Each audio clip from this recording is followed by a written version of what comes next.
केवल कोमल काया नहीं, अदम्य साहस का प्रमाण हो। कभी धरा सी सहनशील तो कभी अनंत आसमान हो। तुम्हारी मुस्कान में परिवार पलता है, तुम्हारे संघर्ष से समाज बदलता है, जिससे हर घर का आंगन निखरता है। तुम स्वाभिमान की वह मशाल हो। ये पंक्तियां बड़ा चौराहा स्थित कानपुर मेट्रो स्टेशन परिसर में उस वक्त चरितार्थ होती दिखी जब मौका था अंतरराष्ट्रीय महिला दिवस का। Member of Inktails Open Mic, on behalf of Inktails Open Mic and UPMRC, thank you so much for being a part of such a wonderful event. तो आज का जो इवेंट है ये नॉर्मल ओपन माइक शो नहीं है।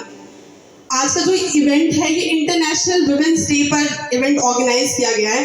ये event हमारे समाज के उस वर्ग के लिए है जो वर्ग कभी माँ, कभी बहन, कभी बेटी, कभी दोस्त, कभी हमसफर बनकर हमेशा से युगों से दूसरों के लिए जीता आया है और आज भी कहीं ना कहीं समाज में अपना 50% का अधिकार मानने के लिए जूझ रहा है।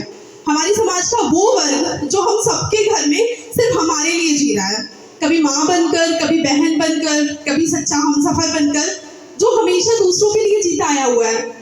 त्याग और प्रेम की वो मूर्त जिसके बिना शायद हम दुनिया इमेजिन भी नहीं कर सकते हैं। कभी किसी ने सोचा है कि अगर विमेंस ना होती तो दुनिया कैसी होती?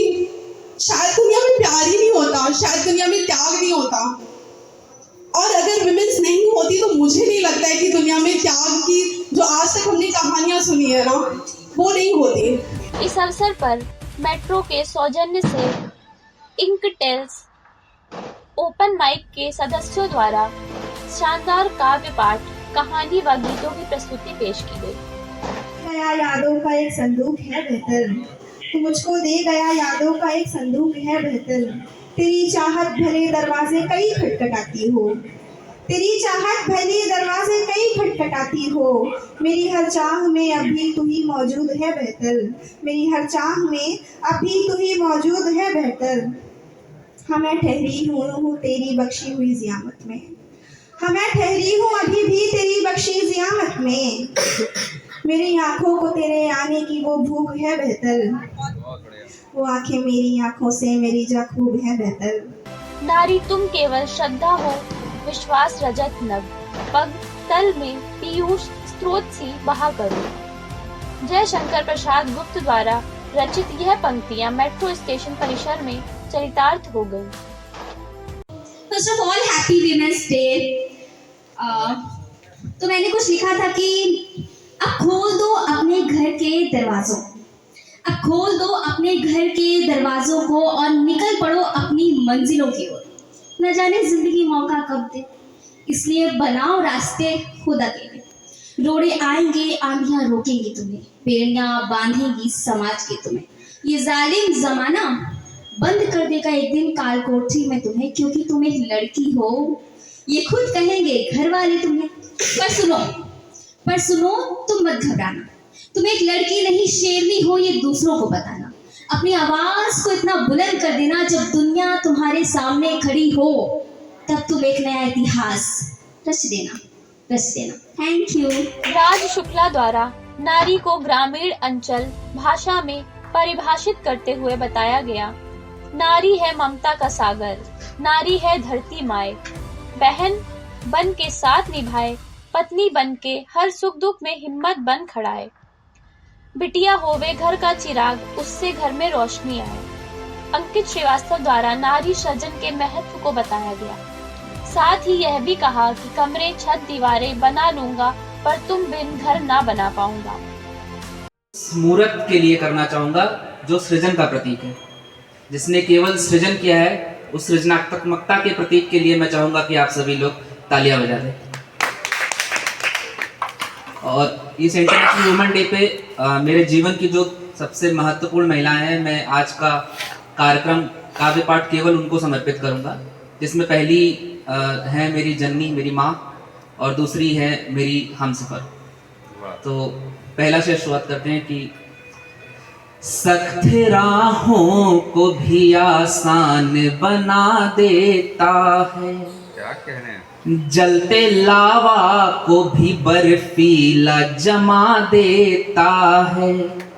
ये मेरी माँ की दुआओं का है असर अंकित, ये मेरी माँ की दुआओं का है असर अंकित, मैं डूबता हूँ तो दरिया उछाल देता है।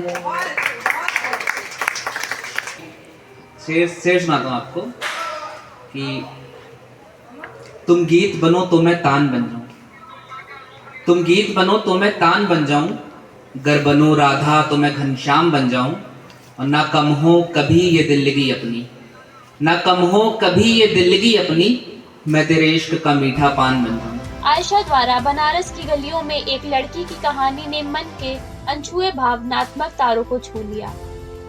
कवयित्री वर्तिका ने हर घर में औरत की इज्जत हो, औरतें अपने इमोशंस जल्दी किसी से कहती नहीं है, बताते हुए काव्य पाठ किया। इस अवसर पर रचना, अंतरा, चांदनी, श्रुति आदि कवित्रियों ने खुलकर अपने मन की भावनाओं को मेट्रो संग उड़ान दी। कभी वो हिम्मत की शान है, कभी वो ममता की पहचान है, कभी वो हिम्मत की शान है, कभी है घर की इज्जत, कभी है घर की इज्जत, तो कभी सपनों की ऊंची उड़ान है, कभी है घर की इज्जत तो कभी सपनों की ऊंची उड़ान है, जो हर हाल में हर मुश्किल में संभाल ले खुद को, वो एक औरत है जो हर रूप में कार्यक्रम का ऊर्जामयी संचालन तृप्ति सिंह द्वारा किया गया, जो आकर्षण का केंद्र रहा। मैं अक्सर कविताएं लिखती हूँ, वो स्त्रियों पर ही लिखती हूँ। मेरी पहली कविता थी मैं क्यों नारी का श्रृंगार लिखूं, मैं जब लिखूं वीरांगनाओं का प्रहार लिखूं, माँ काली का अवतार लिखूं, दुष्टों पर संहार लिखूं, मैं क्यों नारी का श्रृंगार लिखूं, मैं लिखूं पद्मिनी का जौहर फिर स्वाभिमान लिखूं, मैं क्यों नारी का श्रृंगार लिखूं, मैं जब लिखूं स्वाभिमान लिखूं, सम्मान लिखूं। और एक कविता है, एक मीम बहुत चलता है, क्या चाहिए क्या स्त्री को, उस पर है, वो खुद को रस्मों रिवाजों से आजाद चाहती है, वो जिस्म पर कपड़ा भी अपने अनुसार चाहती है, किसी के सच और झूठ का आईना नहीं दिखाना चाहती है, वो खुद अपने सच में जीना चाहती है, बेपर परिंदों की तरह आसमान में उड़ सके, ऐसा आसमान चाहती है जहां में जिंदगी महफूज हो सके, बस ऐसा ही जहान चाहती है, वो अपने अनुसार जिंदगी जीना चाहती है। इस अवसर पर मेट्रो परिवार से Nihal Pathak, Ayush, ink tales, open mic से आशीष भदौरिया, सदाब शैलेंद्र, अमरेंद्र कुशवाहा आदि मौजूद रहे।